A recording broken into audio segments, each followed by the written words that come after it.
विश्वविद्यालयों के ज्ञानी सिर गपा के खोज में लगे रहते हैं, शास्त्रों की, प्रमाणों की, इसकी उसकी, उनकी पूरी जिंदगी इसी में जाती। इससे बड़ा अज्ञान और क्या होगा? गोरख कब पैदा हुए इसे जान के करोगे क्या? इसे जान भी लिया तो पाओगे क्या? गोरख ना भी पैदा हुए हों,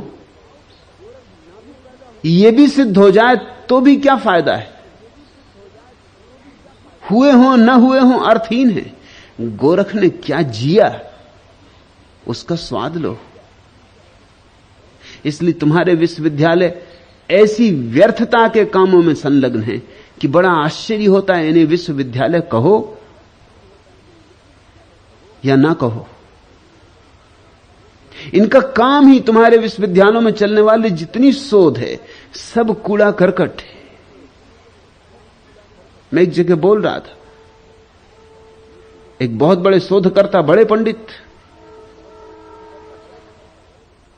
खड़े हुए और उन्होंने मुझसे पूछा कि आप सिर्फ एक मेरे प्रश्न का जवाब दे दें कि बुद्ध और महावीर में उम्र में कौन बड़ा था? दोनों समसामयिक थे। क्योंकि मैं इसी पर 30 साल से शोध कर रहा हूं। मैंने उनकी तरफ बड़े दया भाव से देखा। मैंने कहा तुम्हारे 30 साल गए। अब बुद्ध उम्र में बड़े थे कि छोटे थे?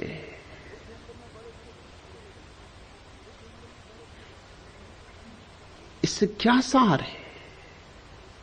नहीं, उन्होंने कहा कि इतिहास को जानकारी होनी चाहिए। मैंने कहा तुमने पक्का भी कर दिया कि बुद्ध बड़े थे या महावीर बड़े थे, तुम्हें क्या मिलेगा? और इतिहास जो पढ़ेंगे उन्हें क्या मिलेगा?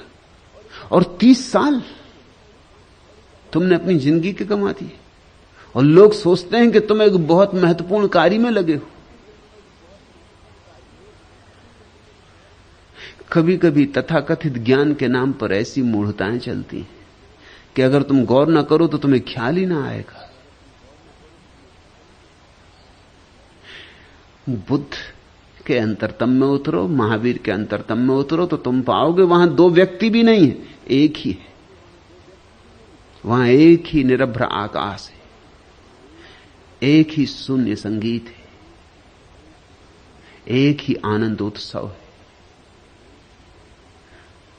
ज़ैन फकीर ठीक कहते हैं कि बुद्ध हुए ही कहां। बुद्ध को मानने वाले लोग हैं, कहते हैं बुद्ध हुए ही कहां, कभी नहीं हुए, सब व्यर्थ की बात है। रोज बुद्ध की पूजा करते और कहते हैं बुद्ध कभी हुए नहीं, सब झूठी बात है। क्या प्रयोजन होगा ज़ैन फकीरों का? वो यही कह रहे हैं कि हुए तो बस चले कुछ लोग खोजने की, कब हुए, किस तारीख में हुए, इसी में समय गंवा देंगे। इसलिए हम कहते हैं हुए ही नहीं, झंझट छोड़ो। लेकिन बुद्ध के भीतर जो घटा है वह जरूर घटा है। किसके भीतर घटा ये बात महत्वपूर्ण नहीं है। उनका नाम गौतम था कि कुछ और था, उनके पिता यह थे कि वह थे, इस सब से कोई प्रयोजन नहीं है। बुद्ध के भीतर कुछ घटा। वृक्ष के तले बैठे एक सुबह, वो जैसे सांझ बैठे थे वैसे ही नहीं उठे, कुछ नया आदमी उठा। वही असली जन्म है, उसको ही जन्म कहो। और उसका तिथि, दिवस, माह से, वर्ष से कोई संबंध नहीं है। एक क्षण ऐसा आया जब विचार शांत हो गए, शून्य हो गए, चेतना शुद्ध दर्पण बनी। ऐसी ही तुम्हारी चेतना बने, इसकी प्रक्रिया में समय लगाओ। अच्छा यही है कि तुम ही बुद्ध हो जाओ। अच्छा यही है कि तुम्हारे भीतर गोरख का नाद गूंजे। बजाय तुम गोरख के इतिवृत्त में जाओ, अच्छा हो गोरख के अंतस में जाओ। इसलिए इस देश ने ठीक ही किया कि व्यर्थ बातों का विचार नहीं किया, व्यर्थ बातों को बीच में लाए ही नहीं। जो सार सार है उतना कहा, क्योंकि आदमी ऐसा उपद्रवी है, ऐसा अज्ञानी है कि जरा सा असार हाथ में लग जाए तो उसे तो संभाल के रख लेता है और सार को भूल जाता है। इसलिए असार की हमने बात नहीं की, सारी सार की बात की कि तुम कुछ भी पकड़ोगे तो सार ही पकड़ में आएगा। तुम्हें असार मिले ही ना, इसलिए हमने सारा असार मिटा दिया, पोंछ डाला है। हमने जो प्यारी कथाएं गढ़ी हैं वे जरूरी नहीं है कि हुई हों, होने की जरूरत भी नहीं, वे प्रतीक हैं और प्रतीक काव्यात्मक होते। इतिहास से उनका संबंध नहीं होता, अंतरात्मा से उनका संबंध होता है। जैसे हमने कहा कि बुद्ध को जब ज्ञान हुआ तो बेमौसम फूल खिल गए। अब यह कोई इतिहास नहीं है, बेमौसम फूल नहीं खिलते कभी। हमने लिखा है कि जब बुद्ध जंगल से निकलते थे, अगर किसी सूखे वृक्ष के नीचे बैठ जाते तो उसमें हरे पत्ते आ जाते। ऐसा कहीं नहीं होता।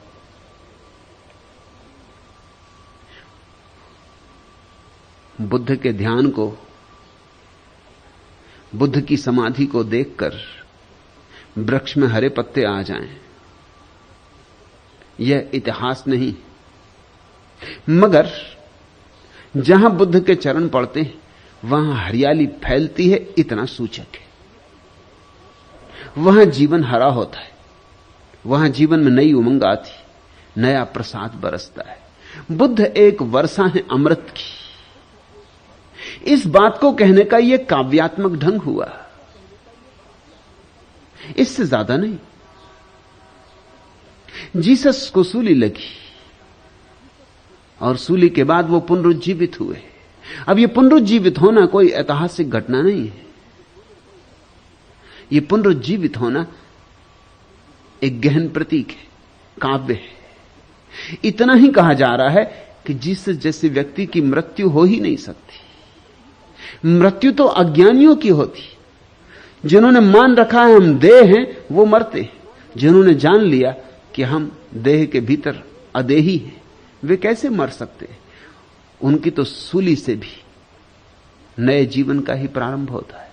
उनकी तो सूली भी सिंहासन है, उनकी मृत्यु नहीं होती। वे तो जीते अमृत में हैं, मरते अमृत में। उनका अमृत जारी रहता है, अमृत की धारा बहती रहती। देह में तो देह में, देह में नहीं तो देह के बाहर। लेकिन लोग इनको ऐतिहासिक तथ्य सिद्ध करने की कोशिश में लग जाते और तब अड़चन हो जाती। मैंने तुमसे कुछ ही दिन पहले कहा कि महावीर को काटा सर्प ने तो दूध निकला। अब ऐसे जैन हैं जो ये सिद्ध करने की कोशिश करते हैं ये ऐतिहासिक तथ्य कि दूध निकला। वो खुद भी नासमझी करते हैं और दूसरों को भी नासमझी करवाने का आह्वान देते हैं। इतना ही जाहिर है कि दूध प्रतीक है प्रेम का। जब मां के पेट में बच्चा आता है तो उसके प्रेम के आविर्भाव में, उस बच्चे के पोषण के लिए मां के स्तन दूध से भर जाते। मां बहने लगती है बच्चे के लिए दूध की धारा में। मां के दूध में बच्चे को जीवन मिलने लगता है। प्रेम जीवनदायी है। बस इतना ही प्रतीक है इस कथा में कि सांप ने भी काटा महावीर को तो भी महावीर के हृदय में करुणा ही है, प्रेम ही है। इसको कैसे कहें कविता में? इसको कविता में ऐसे कहा कि काटा तो महावीर की देह से खून निकला। नहीं, खून नहीं निकला, दूध निकला। निकलना था खून, निकला दूध। ये तो कविता है, प्यारी कविता है अगर कविता की तरह समझो। मगर अगर जिद मान के बैठ जाओ कि कोई वैज्ञानिक वक्तव्य है तो तुमने मूढ़ता कर ली। हमने उन सारे अपूर्व पुरुषों के पास कहानियां गढ़ी, वे सब कहानियां बड़ी प्रीतिकर है।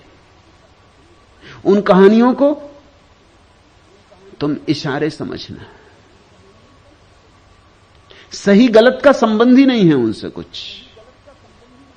इंगित, और इंगित पकड़ में आ जाए कहानियां पीछे छूट जाएंगी, तुम एक यात्रा पर संलग्न हो जाओ। फिक्र छोड़ो इसकी कि गोरख कहां पैदा हुए, कब पैदा हुए। ये काम पंडितों पर छोड़ दो, आखिर उनको बेचारों को भी कुछ काम चाहिए ना। ये शोधकर्ताओं को छोड़ दो, नहीं तो कौन उनको पीएचडी देगा। गोरख ने बड़ी कृपा की, लिख के नहीं गए। लिख जाते तो न मालूम कितने लोगों की डॉक्टरेट रह जाती। ये भी उनके अनुकंपा है, कुछ खबर नहीं दे गए कहां पैदा हुए, तो न मालूम कितने लोग संलग्न हैं, इसी काम में संलग्न हैं। मूढ़ों को कुछ तो चाहिए संलग्न होने के लिए। समझदार इन बातों में ना उलझे। गोरख का संदेश पहचानो, गोरख के सूत्रों को हृदय में उतरने दो। हुए हो गोरख तो ठीक, न हुए हैं तो चलेगा, सूत्र महत्वपूर्ण है। गोरख के होने न होने से सूत्रों के महत्ता में कोई भेद नहीं पड़ता। क्या तुम सोचते हो कृष्ण हुए हो तो गीता ज्यादा मूल्यवान हो जाएगी, और कृष्ण न हुए हो तो गीता का मूल्य खो जाएगा? क्या पागलपन की बात करते हो? आइंस्टीन हुए हो तो सापेक्षवाद का सिद्धांत ज्यादा मूल्यवान हो जाएगा। आइंस्टीन के होने से सापेक्षवाद के सिद्धांत में कुछ बल मिलता है? कोई बल नहीं मिलता। आइंस्टीन हुए हो कि ना हुए हो, सापेक्षवाद का सिद्धांत अपने आप में सबल है।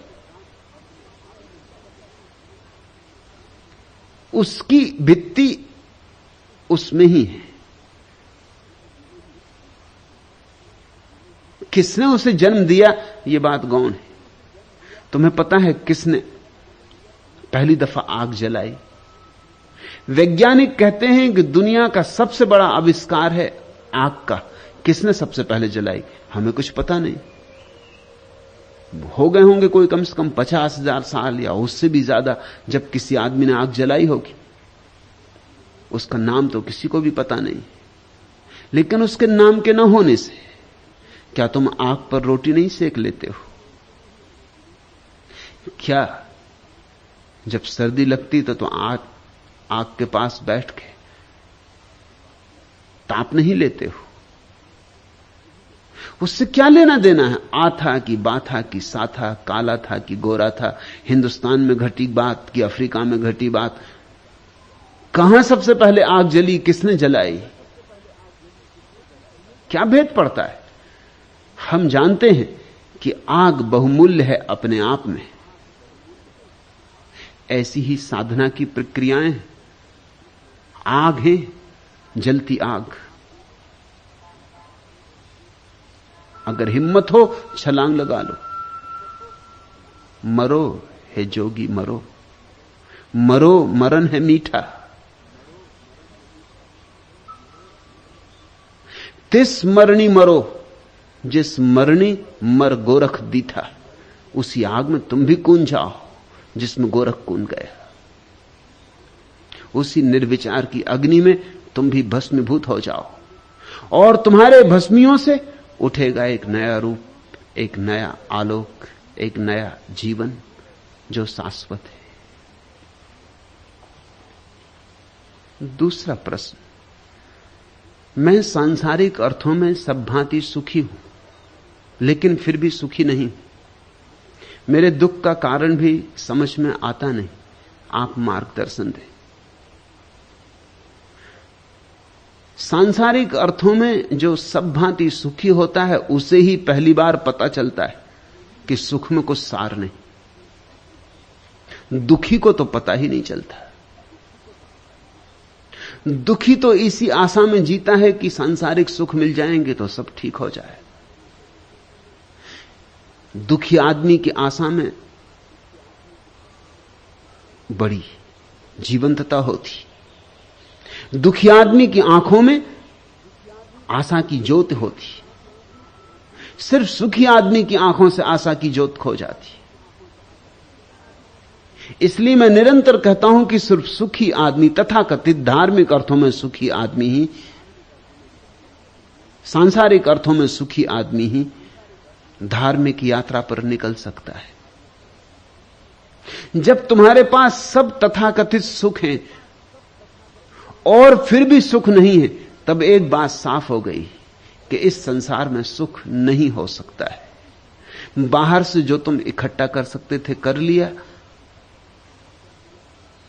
तुम अब एक स्थिति में हो जहां सारे भ्रम टूट गए, जहां सारी मृग मरीचिकाओं के सपने उखड़ गए। तुमने घूंघट उठा के देख लिया, भीतर कुछ भी नहीं, भीतर कोई भी नहीं, भीतर रिक्तता है। अड़चन जरूर होती है जब कोई सांसारिक अर्थों में सब भांति सुखी होता है, तो उसको अड़चन होती है कि फिर मामला क्या है। अब मुझे चाहिए ऐसा तो कुछ भी नहीं, सब मेरे पास है, धन है, पद है, प्रतिष्ठा है, परिवार है, सब भांति सुखी मुझे होना चाहिए। यही तो मैं मांगता था। इन्हीं के न होने के कारण अब तक दुखी था, अब दुखी क्यों हूं? अब तो मुझे दुखी नहीं होना चाहिए। तुम्हारी भ्रांति टूटी। तुम जिन कारणों से सोचते थे कि दुखी हो, वो असली कारण नहीं थे। तुम जो सोचते थे कि इतनी इतनी चीजें मेरे पास हो जाएंगी तो मैं सुखी हो जाऊंगा, अब तुम्हें पता चला कि वे सब चीजें हैं और सुख नहीं आया। तो तुम्हारे सुख के संबंध का सारा विश्लेषण गलत था। कुछ और चाहिए था जिससे सुख मिलता है। कुछ भीतर जगना चाहिए, उससे सुख मिलता है। सुख बाहर की किसी शर्त के पूरे होने से नहीं मिलता। सुख आत्म जागृति की छाया है। सुख तो परमात्मा को मिलने से ही मिलता है, और परमात्मा तुम्हारे भीतर छिपा बैठा है, मगर तुम बाहर दौड़े चले जाते हो। तुमने पीठ कर रखी है उसकी तरफ। तुम परमात्मा को भी खोजने जाते हो तो बाहर जाते हो, काशी, काबा, कैलाश। तुम परमात्मा को भी खोजते हो तो मंदिर, मस्जिद, गुरुद्वारा। तुम आंख बंद कब करोगे? तुम अपने भीतर कब झांकोगे? तुम खोजने वाले में कब खोजोगे? ये तुम्हारे भीतर जो चेतना है, जरा इससे संबंध बनाओ, जरा इसमें जड़ें फैलाओ, जरा इससे परिचय बनाओ। बस इसके परिचय से ही सुख पैदा होता है। संसार में ना तो सुख है, न हो सकता है, न कभी हुआ है, न कभी होगा। सुख तो केवल तब होता है जब हमारा अंतरतम में छुपे मालिक से मिलन होता है। जब तुम ही अनजान बनकर रह गए, विश्व की पहचान लेकर क्या करूं? जब न तुमसे स्नेह के दो कण मिले, व्यथा कहने के लिए दो क्षण मिले, जब तुम्ही ने की सतत अवहेलना, विश्व का सम्मान लेकर क्या करूं? जब तुम ही अनजान बनकर रह गए, विश्व की पहचान लेकर क्या करूं? एक आशा, एक ही अरमान था, बस तुम्ही पर हृदय को अभिमान था।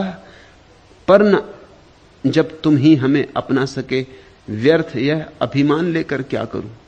जब तुम ही अनजान बनकर रह गए, विश्व की पहचान लेकर क्या करूं? दूं तुम्हें कैसे जलन अपनी दिखा, दूं तुम्हें अपनी लगन कैसे दिखा। जो स्वरित होकर न कुछ भी कह सकें, मैं भला वे गान लेकर क्या करूं?